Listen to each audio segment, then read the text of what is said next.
नमस्कार, मी सायली मालवण स्पेशलमध्ये तुम्हा सर्वांचं खूप मनापासून स्वागत करते।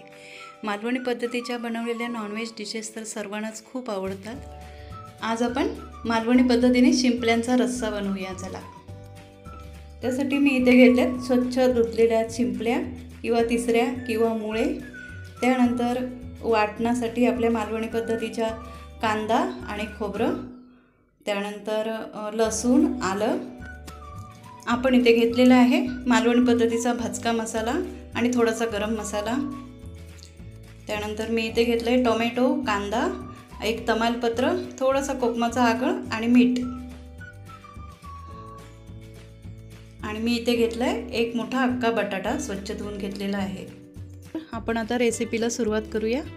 मी इथे कढई गरम करत ठेवली आहे, कारण आपल्याला प्रथम कांदा, खोबरं वगैरे वाटण्याचं साहित्य भाजून घ्यायचं आहे। एक 3-4 चमचे तेल ओतते आहे मी यामध्ये। थोडंसं जास्त ओतूया, 1 चमचा, कारण आपल्याला हे कांदा आणि खोबरं भरपूर खरपूस असं भाजून घ्यायचं आहे।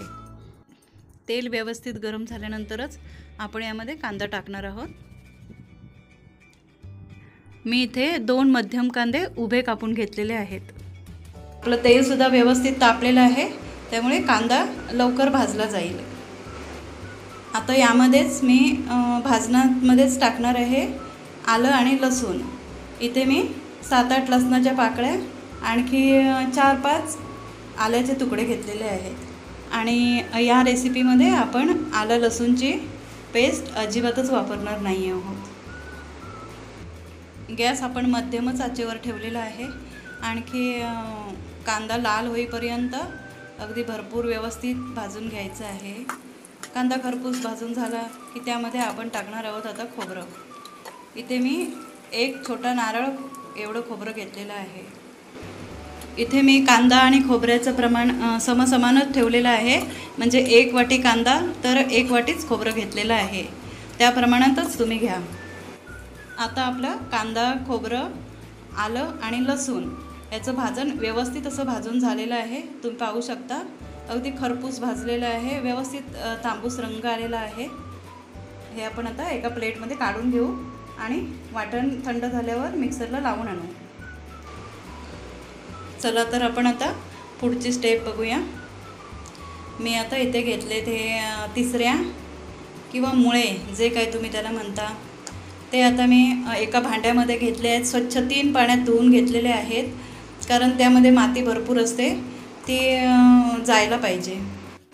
आता मी ते गॅसवर ठेवलेलं आहे गरम करत। पाणी त्यामध्ये न घालता मी थोडीशी ऊब लावून त्याला घेणार आहे, कारण तुम्हाला दिसतीलच आता, त्यामुळे मुळे हे किंवा शिंपल्या त्यांची तोंडं उघडलेली दिसतील तुम्हाला। थोडीशी ऊब लागली की आपोआप त्यांची तोंडं उघडली जातात। अगदी 2 किंवा 3 मिनिटांसाठीच आपण हे गरम करून घेणार आहोत। आणि तुम्ही बघू शकता ह्याची तोंडं व्यवस्थित उघडलेली आहेत। आपण आता ते उतरून घेणार आहोत आणि थंड करत ठेवणार आहोत। आपण या रेसिपीमध्ये आता एक बटाटा वापरणार आहोत। तुम्हाला जर बटाटा आवडत असेल तर तुम्ही मोठा घ्या, नाहीतर मग छोटा घ्या। आणखी या बटाट्याचे मात्र मोठे मोठेच पीस आपण करून घेणार आहोत, कारण या प्रकारच्या पद्धतीच्या रेसिपीमध्ये असे छान लागतात। आणि विशेष सांगायची गोष्ट म्हणजे हा बटाटा आपण साल न काढता घेणार आहोत, फक्त स्वच्छ धुवून घ्यायचं आहे। आता आपण 1 शिंपलीचा रस्सा करणार आहोत, तर त्यासाठी 1 शिंपली कशी करून घ्यायची ती बघू। हे असे सहज तुटले जातात, 2 पार्ट होतात त्याचे। 1 पार्ट टाकून द्यायचा आणि ज्यामध्ये आतमध्ये मांस असतं तो भाग आपण रस्स्यासाठी वापरणार। या भांड्यामध्ये मी थोडं थंड पाणी घेतलेलं आहे, म्हणजे नॉर्मल।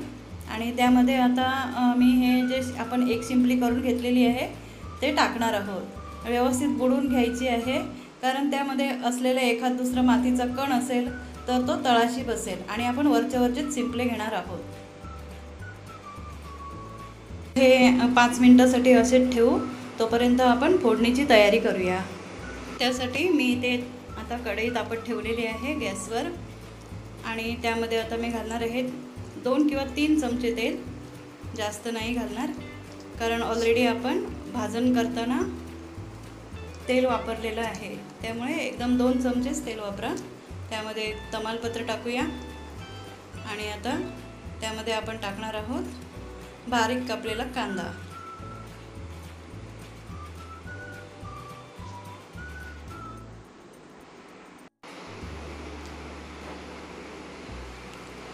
मी इथे फोडणीसाठी अर्धा कांदा घेतलेला आहे. कांदा तमालपत्र तेलामध्ये व्यवस्थित परतून घ्या.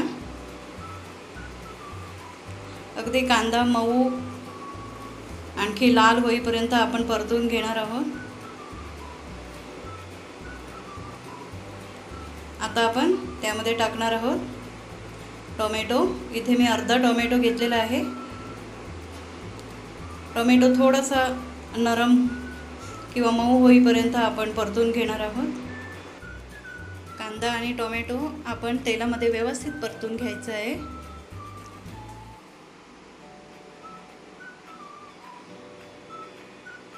आता आपण त्यामध्ये टाकणार आहोत बटाट्याचे पीस.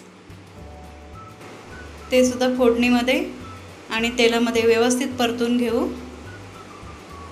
बटाटा तेलामध्ये व्यवस्थित परतल्यानंतर आपण आता त्यामध्ये घालणार आहोत शिंपल्या.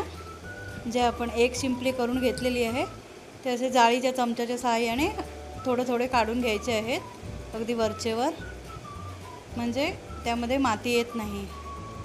शिंपल्या काढल्यानंतर जे भांड्यात पाणी उरतं ते आपण तसंच ठेवायचं आहे, कारण आपण ते रश्श्यासाठी पुढे वापरणार आहोत. त्यानंतर आपण आता यामध्ये घालणार आहोत मालवणी पद्धतीचा भाजका मसाला. मी इथे 4 चमचे भाजका मसाला आणखी 1 चमचा गरम मसाला घेतलेला आहे.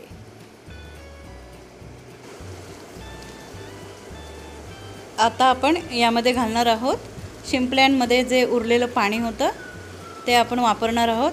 ते अगदी वरचंच वापरायचं आहे. तळाचं तसंच ठेवून द्यायचं आहे, ते आपण वापरायचं नाही.